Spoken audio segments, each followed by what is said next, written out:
पौष पूर्णिमा। आज का दिन बहुत लोग व्रत, दान, स्नान और पूजा से जोड़ते हैं, लेकिन सच बताऊं, इस दिन की सबसे खूबसूरत चीज़ है कथा। क्योंकि कथा सिर्फ सुनाई नहीं जाती, कथा हमें धीरे धीरे संभालती है। आज की वीडियो में हम पौष पूर्णिमा स्पेशल सत्यनारायण कथा ऐसे सुनेंगे जैसे अपने ही घर के आंगन में बैठे हों, बिल्कुल आसान भाषा में, पूरे भाव के साथ। और हाँ, ये सिर्फ एक धार्मिक परंपरा नहीं है, इसमें जीवन की बहुत काम की सीख भी छुपी रहती है। वचन निभाने की, घमंड छोड़ने की और कृतज्ञ रहने की। और आगे बढ़ने से पहले एक छोटी सी बात, अगर आपको ऐसे पर्वों की कथाएं, पूजा के अर्थ और परंपराओं के पीछे की सरल समझ पसंद आती है ना, तो प्लीज़ अभी चैनल को सब्सक्राइब कर लीजिए। सच में, इससे आपको हर खास दिन पर सही समय पर नई कथा और भक्ति से जुड़ा कंटेंट मिल जाएगा और मुझे भी हौसला मिलता है कि मैं आपके लिए ऐसे वीडियो लगातार बनाती रहूं। अब बस एक पल के लिए मन शांत कीजिए और सोचिए, हम सब अपनी जिंदगी में कहीं ना कहीं सत्य ढूंढ रहे हैं। आज की कथा उसी सत्य की तरफ एक बहुत प्यारा रास्ता दिखाती है। तो चलिए, पौष पूर्णिमा के इस पावन दिन पर सत्यनारायण भगवान की कथा शुरू करते हैं। पौष पूर्णिमा का नाम सुनते ही मन में एक तस्वीर बनती है। ठंड, धुंध और सुबह सुबह किसी पवित्र जल के पास लोगों की भीड़। हमारे यहाँ पूर्णिमा को वैसे भी खास माना जाता है क्योंकि ये चंद्रमा की पूर्णता का दिन है। और पौष महीना वो समय जब प्रकृति भी जैसे धीमी हो जाती है और इंसान का मन भी थोड़ा भीतर की तरफ मुड़ने लगता है। इसी वजह से बहुत लोग मानते हैं कि पौष पूर्णिमा आत्मचिंतन, संयम और भक्ति के लिए बहुत सुंदर दिन है। लोक मान्यताओं में आप देखेंगे कि इस दिन स्नान दान का बड़ा महत्व बताया गया है। कोई नदी में स्नान करता है, कोई घर पर ही स्वच्छता और शांति से दिन की शुरुआत करता है। कई परिवार इस दिन व्रत रखते हैं और सत्यनारायण भगवान की कथा करते हैं। भावना यही रहती है कि घर में सुख शांति बनी रहे, रिश्तों में मिठास रहे और मन के भीतर जो बेचैनी है वो कम हो। लेकिन यहाँ एक बात बहुत ज़रूरी है, ये सब परंपराएं डर से नहीं, भरोसे और प्रेम से जुड़ी हैं। कथा का उद्देश्य ये नहीं कि किसी को चिंता में डाल दिया जाए, बल्कि ये याद दिलाना है कि जब हम सत्य, अनुशासन और कृतज्ञता के साथ चलते हैं तो जीवन अपने आप व्यवस्थित होने लगता है। और अगर कभी गलती हो भी जाए तो सुधार का रास्ता हमेशा खुला रहता है। तो पौष पूर्णिमा का असली अर्थ बस इतना समझ लीजिए, अपने अंदर की ठंडक नहीं, अपने मन की गर्माहट बढ़ाना। और उसी गर्माहट का सबसे प्यारा तरीका है श्रद्धा से कथा सुनना और अपने व्यवहार में उसकी सीख उतारना। सत्यनारायण भगवान का नाम अपने आप में बहुत गहरा अर्थ रखता है। सत्य यानी जो बदलता नहीं, जो सही है, जो भीतर से साफ है। और नारायण यानी वो परम शक्ति जो सबका आधार मानी जाती है। तो जब हम सत्यनारायण कहते हैं तो भाव ये बनता है कि हम अपने जीवन को सत्य के सहारे, ईश्वर की शरण में रखने की बात कर रहे हैं। सत्यनारायण पूजा और कथा का केंद्र कोई दिखावा नहीं होता। इसका असली संदेश बहुत सीधा है। जो वचन लिया है उसे निभाइए, जो पाया है उसके लिए कृतज्ञ रहिए और जो आपके पास है उसे प्रेम से बांटिए। कथा हमें ये भी सिखाती है कि भक्ति का मतलब सिर्फ पूजा की सामग्री या नियमों की सूची नहीं है। भक्ति का मतलब है मन की ईमानदारी। अगर मन सच्चा है तो छोटी सी प्रार्थना भी बहुत बड़ी बन जाती है। इस कथा में अक्सर कुछ ऐसे मोड़ आते हैं जहां इंसान अपनी सुविधा के हिसाब से वचन टाल देता है या अहंकार में आकर बात को हल्का समझ लेता है, और फिर जीवन उसे आईना दिखाता है, कभी रिश्तों के रूप में, कभी जिम्मेदारियों के रूप में। यही वजह है कि सत्यनारायण कथा सिर्फ धार्मिक कथा नहीं रह जाती, वो एक जीवन कथा बन जाती है। और सबसे प्यारी बात यह है कि इसमें डर नहीं है, इसमें उम्मीद है। इसमें यह विश्वास है कि इंसान अगर समझ जाए, झुक जाए और सुधार कर ले तो रास्ता साफ हो जाता है। आज हम इसी भाव के साथ कथा में आगे बढ़ेंगे, सत्य को पकड़कर और नारायण पर भरोसा रखकर। कथा सुनने और करने की सबसे पहली मर्यादा है मन का सम्मान। क्योंकि सच कहूं तो कथा तब नहीं शुरू होती जब हम बोलना शुरू करते हैं। कथा तब शुरू होती है जब हम भीतर से सुनने के लिए तैयार होते हैं। कई बार हम पूजा पाठ जल्दी जल्दी निपटा देते हैं, लेकिन कथा का सौंदर्य ही यही है कि ये हमें थोड़ी देर रुकना सिखाती है। मर्यादा का मतलब यहाँ सख्ती नहीं है, मर्यादा का मतलब है शांति, स्वच्छता और एक दूसरे के प्रति विनम्र व्यवहार। अगर घर में कथा हो रही है तो कोशिश यही रहे कि बातचीत धीमी हो, मन भटके नहीं और कोई भी व्यक्ति खुद को अलग थलग न महसूस करे। बच्चों को भी साथ बिठाइए, लेकिन उन्हें डराकर नहीं, उन्हें कहानी की तरह, सीख की तरह समझाइए। बुजुर्ग हों या युवा, पुरुष हों या महिलाएं, कथा सबके लिए है, क्योंकि सीख भी सबके लिए है। कथा करते समय एक और बात बहुत ज़रूरी मानी जाती है, श्रद्धा और डर में फ़र्क। श्रद्धा का मतलब है प्रेम से जुड़ना और डर का मतलब है दबाव में आना। सत्यनारायण कथा का भाव दबाव नहीं देता, वो हमें याद दिलाती है कि हम अपने वचन और अपने व्यवहार को हल्के में ना लें। अगर कभी चूक हो जाए तो घबराने की बजाय समझदारी से उसे स्वीकार करके सुधार की तरफ बढ़ें। और सबसे अंतिम मर्यादा, कथा को कहानी समझकर छोड़ मत दीजिए। कथा एक आईना है। अगर आज आप शांति से सुनेंगे तो हो सकता है आपको अपने जीवन की कोई आदत, कोई वादा या कोई रिश्ता याद आ जाए, जिसे थोड़ा और सच्चाई, थोड़ा और समय और थोड़ा और प्रेम चाहिए। यही कथा की असली मर्यादा है। सत्यनारायण कथा में संकल्प सिर्फ एक परंपरागत शब्द नहीं है, ये पूरी कथा की रीढ़ है। संकल्प का मतलब होता है मैं मन से तय कर रहा हूं कि मैं ये काम श्रद्धा और जिम्मेदारी के साथ करूंगा। और यहीं पर नियत आती है, क्योंकि कई बार हम काम सही कर रहे होते हैं, लेकिन भीतर से हमारी नियत आधी होती है। हम चाहते हैं कि फ़ायदा तुरंत दिखे, लोग तारीफ करें या बस जल्दी से काम निपट जाए। कथा हमें बहुत प्यार से समझाती है कि पूजा से पहले मन का साफ होना ज़्यादा ज़रूरी है। नियत का मतलब ये नहीं कि इंसान कभी कमज़ोर नहीं होगा, कमज़ोरियां तो सब में होती हैं, लेकिन नियत का मतलब है मैं जानबूझकर टालमटोल नहीं करूंगा, मैं अपने वचन को हल्का नहीं समझूंगा और जो जिम्मेदारी मैंने ली है उसे निभाने की कोशिश करूंगा। कई बार हम कहते हैं अभी समय नहीं है, बाद में कर लेंगे, और बाद में अक्सर मन और ज़्यादा बिखर जाता है। संकल्प हमें वही बिखराव रोकने में मदद करता है। और एक बहुत मानवीय बात, कथा ये भी सिखाती है कि अगर गलती हो जाए तो इंसान का बड़ा होना ये नहीं कि वो गलती छिपा ले, बड़ा होना ये है कि वो उसे स्वीकार करे, माफ़ी मांगे और फिर सही तरीके से आगे बढ़े। संकल्प का मतलब जिद नहीं है, संकल्प का मतलब है निरंतरता। छोटे छोटे नियम निभाना, समय का सम्मान करना और मन में सच्चाई रखना। तो जब आज हम कथा में आगे कदम रखेंगे तो बस इतना याद रखिए, भगवान की तरफ जाने वाला रास्ता बाहरी दिखावे से नहीं, भीतर की नियत से खुलता है, और वही नियत इस कथा को आपके लिए जीवंत बना देगी। अब कथा शुरू होती है एक ऐसे नगर से जो बाहर से तो बहुत सामान्य लगता है, लेकिन उसके भीतर लोगों की उम्मीदें, चिंताएं और सपने बिल्कुल हमारे जैसे ही हैं। उसी नगर में एक व्यक्ति रहता था, मेहनती, समझदार और अपने परिवार की जिम्मेदारियां निभाने वाला। घर चलता था, काम चलता था, लेकिन मन के किसी कोने में एक खालीपन था, जैसे सब कुछ होते हुए भी कुछ अधूरा रह गया हो। वो रोज लोगों को हंसते, आगे बढ़ते, सफल होते देखता और अपने आप से कहता, मैं भी कोशिश तो कर रहा हूं, फिर भी मन क्यों नहीं भरता। कभी उसे लगता कि मेहनत कम पड़ रही है, कभी लगता कि किस्मत साथ नहीं दे रही।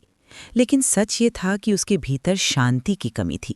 उसे ऐसा सहारा चाहिए था जो सिर्फ हालात नहीं, मन भी संभाल दे। एक दिन जब पौष महीने की ठंडी सुबह थी, वो जल्दी उठकर बाहर निकला। हवा में ठंड थी, लेकिन आसमान साफ था। रास्ते में उसने कुछ लोगों को व्रत की बातें करते सुना। कोई कह रहा था कि आज पूर्णिमा है, कोई कह रहा था कि आज सत्यनारायण भगवान की कथा होगी। उसने बस यूं ही सुना, लेकिन उसके मन में एक बात टिक गई, कथा। वो कभी बहुत बड़ा धार्मिक व्यक्ति नहीं था, पर उसे ये महसूस हुआ कि शायद उसे भी अपने जीवन में कुछ ऐसा करना चाहिए जो सिर्फ बाहरी परिस्थितियां नहीं, अंदर की उलझनें भी सुलझा दे। उसे लगने लगा कि ये दिन एक मौका है, रुकने का, सोचने का और अपने जीवन को एक नई दिशा देने का। और बस यहीं से कथा का असली मोड़ शुरू होता है। एक नगर, एक साधारण सा जीवन और भीतर उठी हुई एक सच्ची चाह कि अब चीजें सिर्फ चले नहीं, संभलें भी। उसी दिन नगर के एक कोने में एक साधु आए। चेहरे पर थकान नहीं, आंखों में शांति थी। उनके आने से कोई शोर नहीं हुआ, लेकिन जिनकी नज़र पड़ी उनके मन में जैसे एक हल्का सा ठहराव आ गया। कई लोग उन्हें पहचानते नहीं थे, पर उनकी वाणी में एक अपनापन था, जैसे वो किसी को डराने नहीं, संभालने आए हों। हमारे उस व्यक्ति ने भी उन्हें प्रणाम किया। साधु ने बड़ी सहजता से पूछा, मन भारी है? सवाल छोटा था, लेकिन जैसे सीधे दिल पर लगा। उसने भी बिना ज्यादा घुमाई कह दिया, मेहनत करता हूं, पर मन स्थिर नहीं रहता, कुछ कमी सी लगती है। साधु मुस्कुराए और बोले, कमी बाहर नहीं, भीतर होती है, और भीतर को संभालने के लिए सत्य का सहारा चाहिए। फिर साधु ने सत्यनारायण भगवान के व्रत और कथा का संकेत दिया। उन्होंने बताया कि ये व्रत किसी दिखावे का नहीं है, ये संकल्प का है, सत्य बोलने का, वचन निभाने का और जो मिले उसमें कृतज्ञ रहने का। उन्होंने ये भी कहा कि कथा का उद्देश्य इंसान को नियमों में बांधना नहीं, बल्कि उसके मन को अनुशासन और प्रेम में स्थिर करना है। साधु ने बहुत सरल बात रखी, स्वच्छ मन, साफ नियत और श्रद्धा। घर में शांति रखो, आपस में सम्मान रखो और कथा ध्यान से सुनो। प्रसाद को आदर से ग्रहण करो और जितना हो सके बांटो। बस यही भाव काफी है। उस व्यक्ति को पहली बार लगा कि उसे कोई आसान सीधा रास्ता दिख रहा है, ऐसा रास्ता जो डर से नहीं, समझ से चलता है। उसने मन ही मन निर्णय किया कि वो इस बार टालने वाला नहीं है। और यही निर्णय, यही छोटा सा हाँ, अगले अध्याय की शुरुआत बन गया। साधु की बात उस व्यक्ति के मन में बैठ गई। उसने घर आकर परिवार से बात की, बहुत दिखावे के लिए नहीं, बस सादगी से। आज पूर्णिमा है, सत्यनारायण भगवान की कथा करेंगे, उसने कहा। घर में भी एक अलग सी हलचल हुई, लेकिन वो भागदौड़ वाली नहीं थी। वो हलचल थी अपनापन और तैयारी की। घर थोड़ा साफ किया गया, मन को भी थोड़ा शांत किया गया। पहले व्रत में अक्सर इंसान के अंदर उत्साह बहुत होता है, उसे लगता है जैसे अब सब ठीक हो जाएगा। पर इस व्यक्ति ने एक अच्छी बात की। उसने जल्दबाजी नहीं की। उसने बस इतना तय किया कि मैं श्रद्धा से सुनूंगा और जो सीख मिलेगी उसे अपने व्यवहार में लाने की कोशिश करूंगा। परिवार के लोग भी साथ बैठे। किसी ने मन में प्रार्थना की, किसी ने बस चुपचाप कथा सुनी, लेकिन सबके चेहरे पर एक नरमी सी थी। कथा के दौरान जब सत्य और वचन की बातें आईं तो उसे अपने जीवन के कुछ पल याद आए। कहाँ उसने वादा किया और टाल दिया, कहाँ उसने सच बोलने से बचने की कोशिश की। उसे अपराधबोध नहीं हुआ, उसे समझ आई, और समझ आते ही इंसान के भीतर थोड़ा सा भार हल्का होने लगता है। कथा के बाद जब प्रसाद बांटा गया तो वो सिर्फ खाने की चीज नहीं थी, वो एक भावना थी, हम साथ हैं। उस दिन घर में कोई बहुत बड़ा चमत्कार नहीं हुआ, लेकिन एक बहुत जरूरी चीज शुरू हुई, मन का बदलना। बात करने का तरीका नरम हुआ, सुनने का धैर्य बढ़ा और छोटी छोटी बातों पर चिड़चिड़ापन कम हुआ। यही तो प्रारंभिक परिवर्तन होता है। जीवन तुरंत नया नहीं बनता, लेकिन जीवन की दिशा बदलने लगती है। और इस पहले व्रत के साथ उस व्यक्ति को लगा, शायद यही वो सहारा है जिसकी उसे तलाश थी। पहला व्रत अच्छे भाव से हो गया, घर में शांति भी महसूस हुई। लेकिन इंसान का मन बड़ा चालाक होता है, वो कभी कभी अच्छे अनुभव को भी आदत बना देता है। कुछ समय बाद उस व्यक्ति की जिंदगी फिर अपनी रफ्तार में लौट आई। काम बढ़ गया, जिम्मेदारियां बढ़ गईं, और वही पुरानी बात, अभी समय नहीं है। एक दिन उसे अचानक फायदा हुआ, मान सम्मान मिला, या कह लीजिए उसके काम में अच्छा अवसर आ गया। अब मन में खुशी थी, लेकिन उसी खुशी के साथ थोड़ा अहम भी चुपके से आ गया। देखा, अब सब ठीक है, अब तो मैं संभाल ही लूंगा। और यहीं से भूल की शुरुआत होती है। उसने पहले जो संकल्प लिया था उसे हल्का समझना शुरू कर दिया। कथा में भी यही मोड़ आता है। उसने कहा था कि अगली पूर्णिमा पर या तय समय पर फिर पूजा कथा करेगा, लेकिन अब वो टालने लगा। कभी कहता कि इस बार थोड़ा व्यस्त हूँ, कभी कहता घर में मेहमान हैं, और कभी सीधे कह देता अगली बार कर लेंगे। सुनने में ये बहाने छोटे लगते हैं, लेकिन इनका असर बड़ा होता है, क्योंकि ये बहाने इंसान को धीरे धीरे अपने ही वचन से दूर कर देते हैं। और फिर एक और चीज़ होती है, ज़्यादा बोलना, कम निभाना। उसने कुछ लोगों के सामने अपनी धार्मिकता की बातें भी कर दी, जैसे वो सब कर रहा हो। यही अहंकार का सबसे नर्म रूप है, ऊपर से मीठा, अंदर से खाली। मन में श्रद्धा थी पर प्राथमिकता नहीं थी, और जब श्रद्धा प्राथमिकता नहीं रहती तो वो सिर्फ याददाश्त बनकर रह जाती है। इस भूल में सबसे दुखद बात ये नहीं थी कि पूजा छूट गई, सबसे दुखद बात ये थी कि उसने अपने अंदर की ईमानदारी से समझौता कर लिया। और जैसे ही इंसान अपने सत्य से हटता है, जीवन उसे धीरे धीरे उसका एहसास कराने लगता है। यही वो बिंदु है जहाँ कथा आगे एक कड़ी सीख की तरफ बढ़ती है। जब इंसान अपने संकल्प को हल्का समझने लगता है तो जीवन तुरंत सजा नहीं देता, जीवन बस संकेत देने लगता है। उसी व्यक्ति के साथ भी ऐसा ही हुआ। पहले छोटी छोटी बातें बिगड़ने लगीं, किसी से बातचीत में गलतफहमी, काम में रुकावट, घर में बिना वजह चिड़चिड़ापन। वो सोचता ये सब तो सामान्य है, लेकिन भीतर कहीं एक आवाज़ थी जो कह रही थी कुछ ठीक नहीं है। धीरे धीरे तनाव बढ़ा। जिस चीज़ पर पहले नियंत्रण रहता था अब वही हाथ से फिसलने लगी। कभी लेन देन में उलझन, कभी काम में नुकसान, कभी ऐसे हालात कि मेहनत के बाद भी मन में संतोष नहीं। और सबसे भारी बात, घर का माहौल भी प्रभावित होने लगा। परिवार के लोग चिंतित थे पर कोई खुलकर कह नहीं पा रहा था कि असल समस्या क्या है। कथा का भाव यहाँ डर नहीं बनाता, यहाँ एक आईना रखा जाता है। उस व्यक्ति ने रात को अकेले बैठकर सोचा, जब मैंने श्रद्धा से किया था तब मन हल्का था, अब क्यों सब बोझिल लग रहा है। उसे याद आया कि उसने वचन दिया था फिर टाल दिया।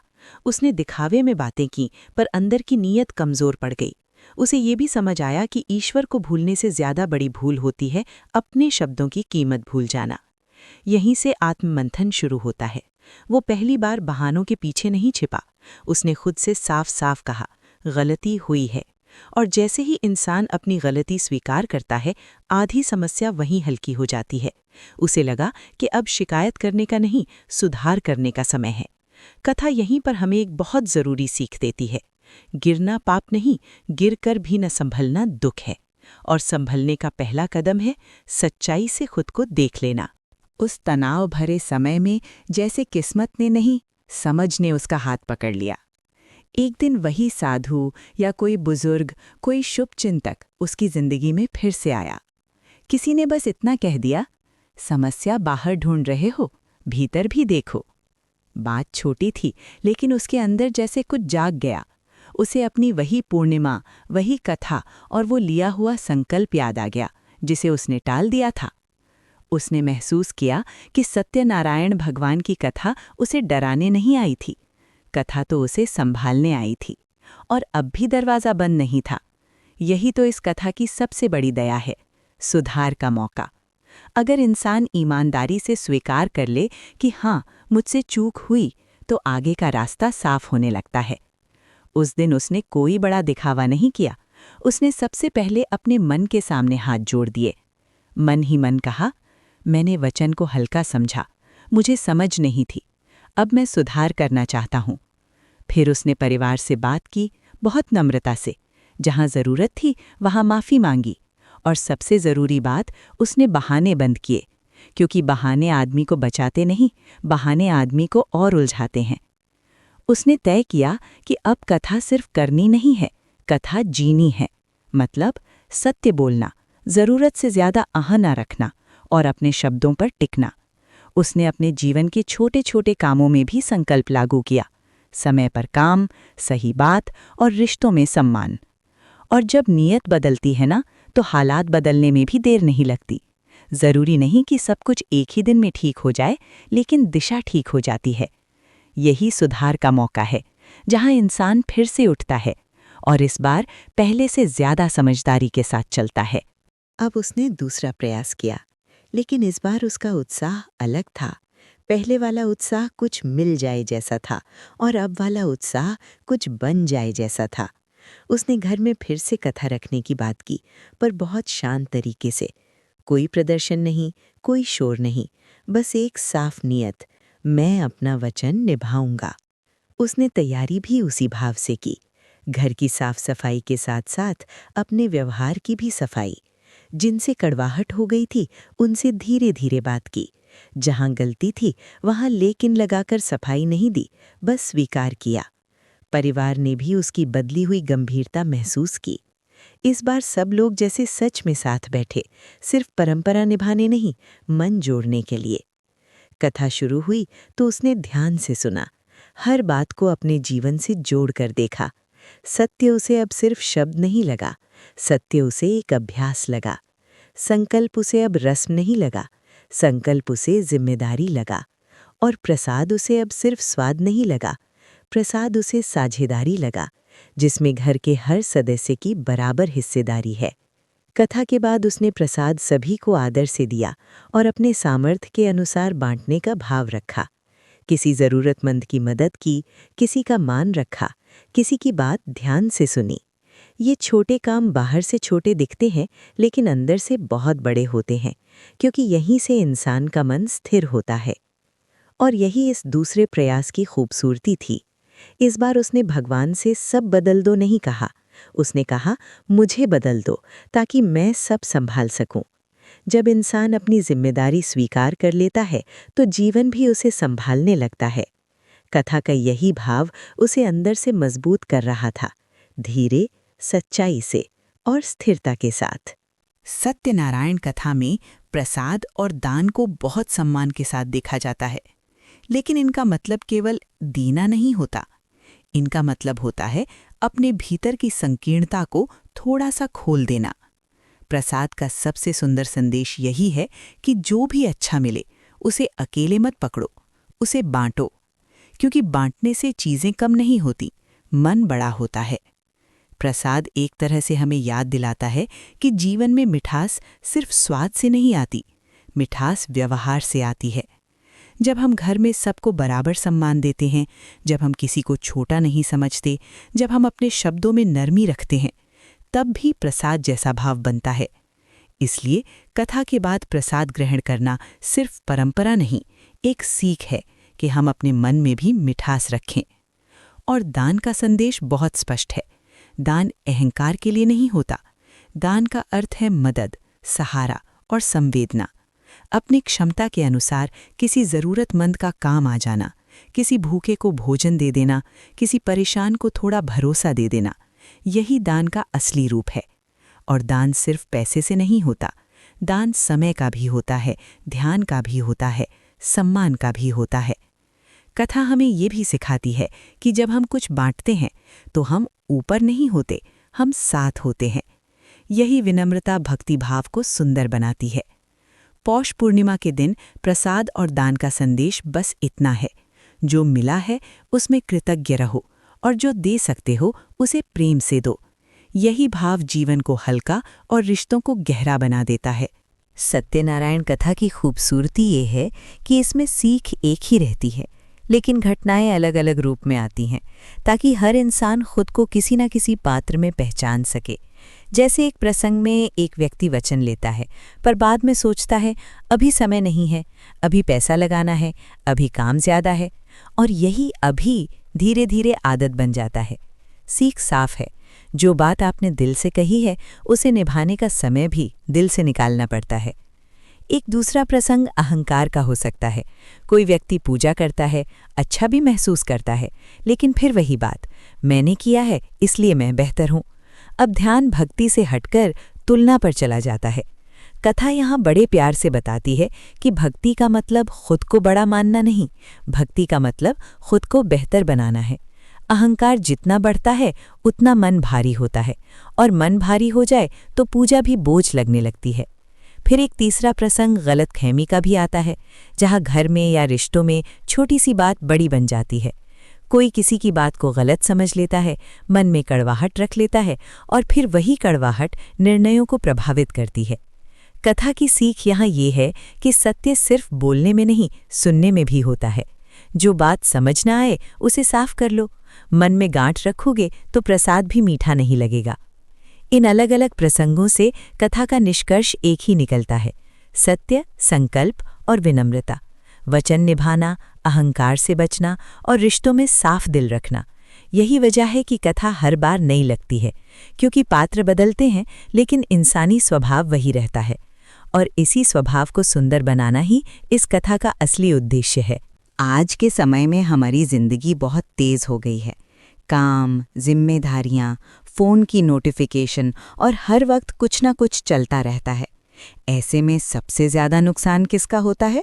मन का, क्योंकि शरीर तो दौड़ लेता है लेकिन मन थककर चुप हो जाता है।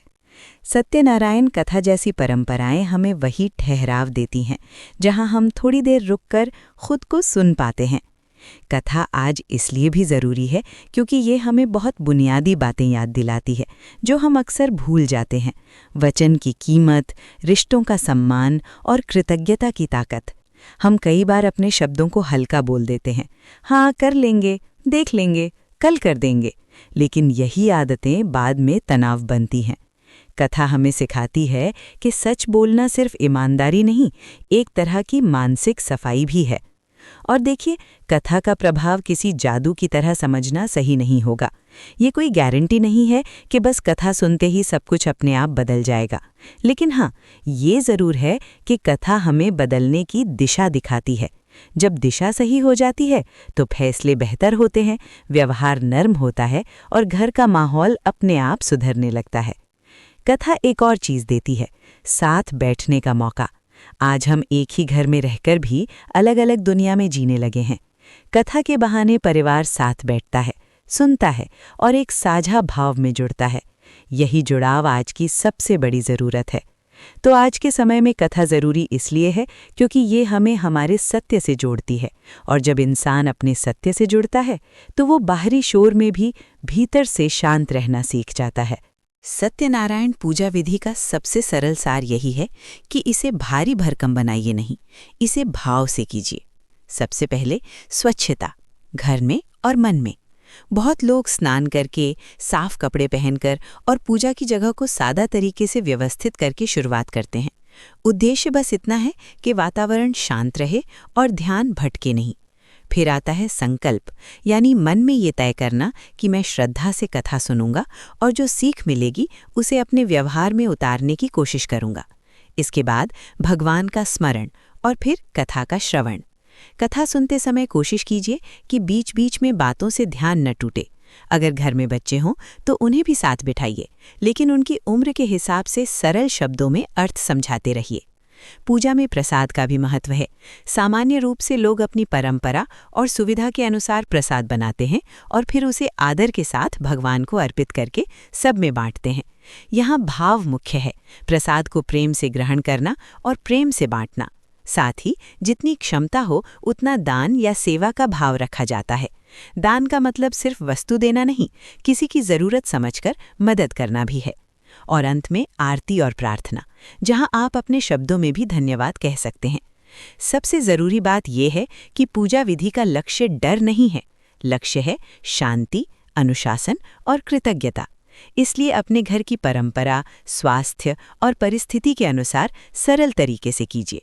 भाव सच्चा हो, मन विनम्र हो, बस यही इस पूजा का सबसे सुंदर विधिसार है।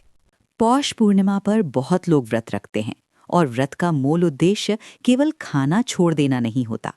व्रत का अर्थ है संयम, सोच में, शब्दों में और व्यवहार में। अगर आप व्रत रखते हैं तो कोशिश कीजिए कि उस दिन मन भी हल्का रहे। ज्यादा क्रोध, ज्यादा शिकायत या किसी को नीचा दिखाने वाली बातों से बचिए, क्योंकि असली व्रत वही है जो मन को साफ करे। साथ ही ये भी उतना ही जरूरी है कि हम अपने शरीर की सीमाओं का सम्मान करें। अगर आपकी तबीयत, उम्र, गर्भावस्था या कोई स्वास्थ्य संबंधी स्थिति ऐसी है जिसमें व्रत रखना मुश्किल हो सकता है, तो खुद पर दबाव मत डालिए। आप अपनी परंपरा और सुविधा के अनुसार फलाहार, हल्का भोजन या सिर्फ कथा श्रवण और प्रार्थना के माध्यम से भी इस दिन को श्रद्धा से मना सकते हैं। जरूरत लगे तो परिवार के किसी समझदार व्यक्ति या डॉक्टर की सलाह लेकर निर्णय लेना बेहतर रहता है। व्रत के दिन एक सुंदर आदत ये भी हो सकती है कि आप थोड़ा सा दान या सेवा का भाव रखें। जरूरी नहीं कि बड़ा दान हो। किसी को भोजन करा देना, किसी जरूरतमंद की मदद कर देना या घर में किसी की जिम्मेदारी हल्की कर देना, ये भी सेवा ही है। और सेवा का भाव व्रत को और पवित्र बना देता है। सबसे अंत में, व्रत को प्रतियोगिता मत बनाइए। ये कौन ज्यादा कर रहा है वाली बात नहीं है। व्रत एक निजी संकल्प है। अपने भीतर थोड़ी स्थिरता, थोड़ी विनम्रता और थोड़ी कृतज्ञता बढ़ाने का। यही संतुलन पौष पूर्णिमा को सच में सार्थक बनाता है। कल्पना कीजिए, घर में शाम का समय है। ठंड हल्की सी बढ़ गई है, लेकिन कमरे के भीतर एक अपनापन है। सब लोग धीरे धीरे एक जगह इकट्ठा हो रहे हैं।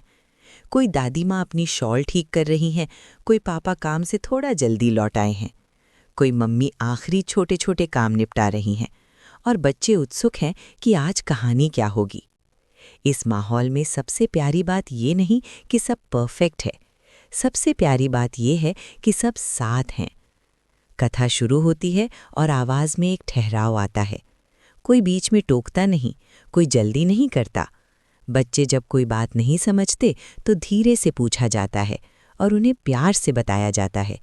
देखो, वचन मतलब जो कहा है उसे निभाना, सत्य मतलब सही बात, साफ दिल। उन्हें डराकर नहीं, समझाकर जोड़ा जाता है, क्योंकि बच्चे जब कथा को सीख की तरह सुनते हैं तो उनके मन में संस्कार बनते हैं, डर नहीं। और बड़े लोग भी अपने अपने भीतर कुछ महसूस करते हैं। किसी को अपना पुराना वादा याद आता है, किसी को किसी से कही गई कड़वी बात, किसी को वो पल जब उसने किसी का दिल दुखाया था। कथा एक तरह से सबके मन के दरवाजे हल्के से खटखटा देती है, बिना शोर के, बिना आरोप के। कथा के बाद जब प्रसाद बंटता है तो वो पल बहुत सादा होता है, लेकिन बहुत गहरा। सब एक ही मिठास साझा करते हैं, और कई बार उसी समय कोई अपनेपन से कह देता है, चलो आज से हम थोड़ा और ध्यान रखेंगे। यही तो भावनात्मक दृश्य है, जहाँ घर मंदिर बनता है बिना किसी बड़े दिखावे के, जहाँ परिवार सिर्फ साथ नहीं बैठता, परिवार एक दूसरे के साथ चलना भी सीखता है। अब अगर इस पूरी सत्यनारायण कथा को हम आज की जिंदगी के हिसाब से समझें तो इसकी सीख बहुत साफ होकर सामने आती है। 3 मुख्य संदेश जो हर इंसान के काम के हैं।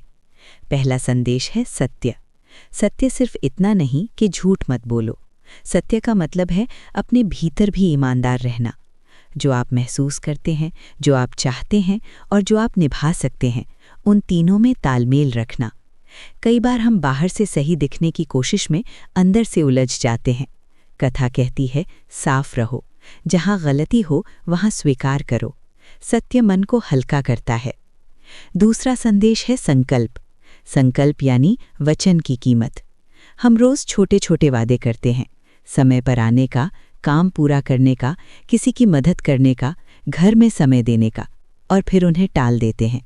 कथा याद दिलाती है कि वचन निभाने से सिर्फ दूसरों का भरोसा नहीं बढ़ता, अपना आत्मविश्वास भी बढ़ता है। संकल्प एक आदत है, धीरे धीरे बनती है और जिंदगी को स्थिर करती है। तीसरा संदेश है कृतज्ञता और बांटना। जो मिला है उसके लिए धन्यवाद कहना, और जो दे सकते हैं उसे प्रेम से देना। दान सिर्फ वस्तु का नहीं होता, दान समय का, ध्यान का और सम्मान का भी होता है। जब घर में लोग एक दूसरे की मेहनत की कद्र करते हैं तो वही कृतज्ञता घर का वातावरण बदल देती है। तो कथा का निचोड़ यही है, सत्य से मन साफ, संकल्प से जीवन व्यवस्थित और कृतज्ञता से रिश्ते मीठे। अगर ये 3 बातें हमारी दिनचर्या का हिस्सा बन जाएं तो पौष पूर्णिमा सिर्फ एक दिन नहीं रह जाती, वो पूरे साल की एक सुंदर दिशा बन जाती है। तो पौष पूर्णिमा के इस पावन अवसर पर सत्यनारायण कथा हमें एक बहुत शांत सा संदेश देकर जाती है। जीवन में सबसे बड़ा सहारा बाहर नहीं, भीतर बनता है। जब हम अपने शब्दों की कीमत समझते हैं, अपने वचन निभाते हैं और अपने मन को सत्य के साथ जोड़ते हैं, तो हालात चाहे जैसे भी हों, अंदर एक स्थिरता आ जाती है। और वही स्थिरता रिश्तों को भी संभालती है, काम को भी और हमारी सोच को भी। आज अगर आपके मन में कोई उलझन है, कोई चिंता है, तो बस एक छोटी सी प्रार्थना अपने तरीके से कर लीजिए। भगवान से कोई शर्त नहीं, कोई मांगों की लंबी सूची नहीं, बस इतना कहिए, मुझे सही रास्ता दिखाइए, मुझे भीतर से मजबूत बनाइए। श्रद्धा का सबसे सुंदर रूप यही है कि हम बेहतर इंसान बनने का प्रयास करें। और अगर आपको आज की ये पौष पूर्णिमा स्पेशल सत्यनारायण कथा अच्छी लगी हो, भाषा सरल लगी हो और मन को थोड़ा सा सुकून मिला हो, तो प्लीज़ चैनल को सब्सक्राइब कर दीजिए। इससे आपको हर पर्व पर ऐसी ही कथाएं और भक्ति से जुड़ा कंटेंट समय पर मिलता रहेगा और मैं भी पूरे मन से आपके लिए और अच्छे वीडियो लाती रहूंगी। आप इस वीडियो को अपने परिवार और दोस्तों के साथ शेयर भी कर सकते हैं ताकि ये भाव और सीख उनके घर तक भी पहुंचे। मैं दिल से कामना करती हूँ कि आपके घर में प्रेम बना रहे, मन में शांति बनी रहे और आपके फैसलों में सत्य की ताकत बनी रहे। पौष पूर्णिमा की बहुत बहुत शुभकामनाएं। सत्य को पकड़िए, विनम्र रहिए और नारायण का स्मरण करते हुए अपने दिन को सुंदर बनाइए।